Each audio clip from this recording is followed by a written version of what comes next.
Hello Internet, it's Jess from my channel JessLikesStuff, and I'm here to talk about Twin Peaks, specifically episode number 6 called Cooper's Dream. I am doing a watch with me series. I have not seen Twin Peaks. I'm watching it for the first time. Totally loving it. This was a great episode. Lots of stuff happened, very artistically shot. Loved it. If you haven't watched a watch with me before, I'm not going to go into every single thing that happened. I'm just going to mention some stuff that I enjoyed from this episode. So let's get into it. The episode started with a close-up of a red full moon, which I loved. Very foreboding. And then Icelandic folk singing and Cooper waking up pretty upset. It was the first time we've really seen him flustered. But the singing was very loud, and he talked on it to Diane about it and how he needed earplugs. Loved that. Very, very cute. A lot of this episode took place in the Edgewood and had to do with, like I said, the Icelandic people were there, I guess, to put some money into the Edgewood to, like in the beginning where the Norwegians were there, I guess now they have the Icelandic contingent that brother Jer, Ben and Jerry, has brought in, and Jer was there being weird as ever. I guess he was in Iceland schmoozing and brought back a leg of lamb, like an entire leg saran wrapped, and just like put it on his brother's desk. That was weird. Those two really freaking creeped me out. Ugh. Bobby and Shelley in this episode were doing a lot of shit talking. We do get some backstory on Shelley, that she married Leo when she was in 11th grade and dropped out to do it. Poor girl, but her and Bobby are definitely, like, they've already planted the shirt at Jacques Renault's house, and they are planning a lot of stuff, and they kind of have, like, sexy talk with a gun, which was strange to watch. Yeah. And something happens with that gun. Ugh. Last episode ended, or close to ended, with Agent Cooper and Sheriff Truman coming across Jacques Renault's apartment, and in this episode they go through it, and they come across a picture of a cabin, and it has red drapes, just like in Cooper's dream. And they're just like, yeah, this is the cabin that I saw. Like, he knows that's where stuff happened. And also they come across a Flesh World magazine that had the picture of Ronette, and also a picture of Leo's truck in it, and a picture, Cooper thinks it's a picture of Laura Palmer because she is sitting like sexy behind drapes, although you can't see her face. So a lot of stuff is tying into Cooper's dream, which I really liked in this episode. A great scene that told us a lot of information about Laura was Jacoby having a family session with Bobby Briggs' family. He had Bobby, his dad, who was on SG1. I love that. And his mom. And they're not really getting anywhere, and Bobby's being his usual jerk self. And so Dr. Jacoby asks to just talk to Bobby one-on-one. And when his parents leave the room, Jacoby asks him, did you cry the first time you had sex with Laura? And then Bobby completely breaks down. And at first I didn't know if it was true or if he was just playing him, but because of the theatrical way Bobby acts. But I think it was sincere. And Bobby was telling Dr. Jacoby that he said Laura wanted to die, and she made him sell drugs, and that she was caught into something very deep and dark and couldn't get out. And that reminded me of the Bookhouse Boys were telling, when they told Cooper that there's something evil in the woods. I think it's tied to that. I don't know what kind of girl is Laura, that she has her picture in Flesh World, dealing drugs, and having sex with all kinds of people. She's a very bad girl. But I really enjoyed that scene. It was very well done, very well edited, very well acted. Log Lady. She made her appearance. She actually had more than 2 lines. It was a very interesting scene. So the sheriffs and Cooper are out looking for the cabin with the red drapes. They come across Log Lady's cabin, and she invites them in and asks Agent Cooper to talk to her log, Because in the very first episode, I think, she's like, my log saw something, and one day he will he'll tell what happened. And so today was that day.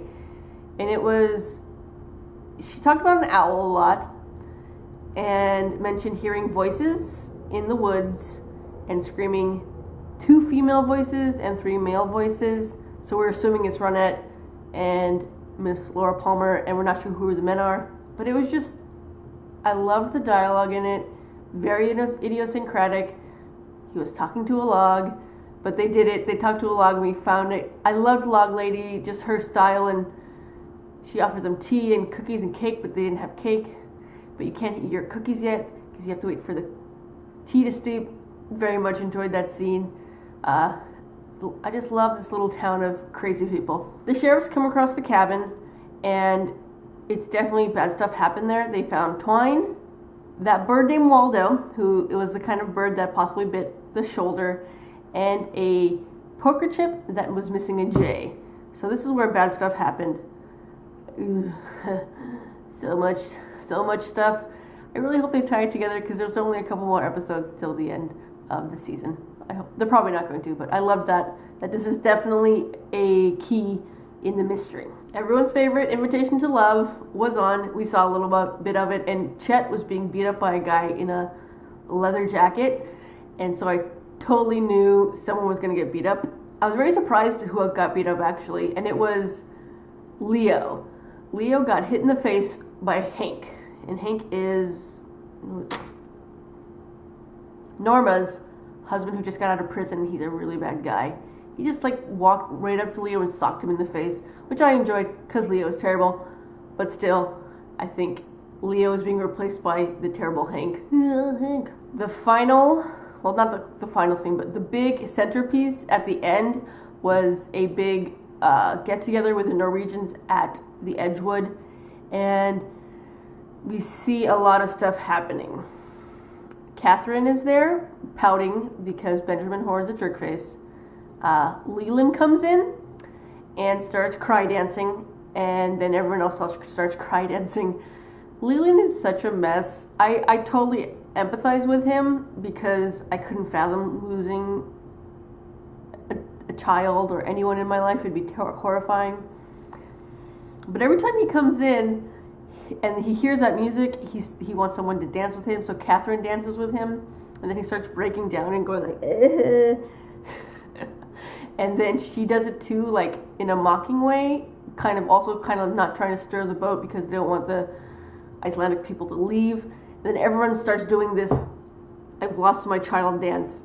That was funny in the dark humor that I so much enjoy about Twin Peaks. Another couple of things that happened there at the Edgewood is we see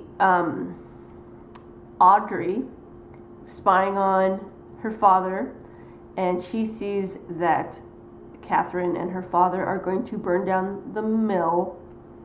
So we know that. And also a very interesting thing is when everyone was cry dancing, they had a close-up on Audrey and she was crying because she actually has empathy for people and is not a complete sociopath, although she is a little bit. But I like that they showed her humanity in that scene. 2 more things. Josie. I loved Josie. She was so beautiful and she was just angelic, and I thought she was good. She was having a cute relationship with Sheriff Truman. Ugh. Then we find out fucking Benjamin Horne, how much ass is he pulling from so many freaking women? He is in cahoots with Catherine and is 2-timing her with Josie. Ugh. I really want to find out what's going to happen there. I hate Benjamin Horne. He's the worst. We'll have to see what happens. The episode ended with a bang. Pun. Shelley is at her house, her horrible shack that she has with Leo, and Leo comes in, beat up from Hank, and starts being a jerk to her, and she pulls out the gun that was flirting with Bobby, and he's getting ready to beat her, and she pulls it on him, and he's kind of like, you're not going to do anything, and she pulls the trigger and shoots that bastard. Well, I don't think he's dead. I'm so happy Leo has some kind of comeuppance in this. So that was a great way to end the episode, because if Leo dies, a lot of secrets die with him. But it's also going to be a lot of secrets with everyone involved in Leo, with the drugs and Bobby and Shelly. So much going on there. I really love, though, that he got his comeuppance. Very, very much so. Fuck Leo. So, the people I'm keeping my eye on currently: Benjamin Horn, ! Super exclamation point, bad guy. Hank, also very, very bad guy. And Leo still has something to do with it, but Hank really is, his stock rose quite a bit this episode. This was another fantastic episode of TV. I'm loving this show so much. I hope you're loving it too. Have a great day. Bye bye.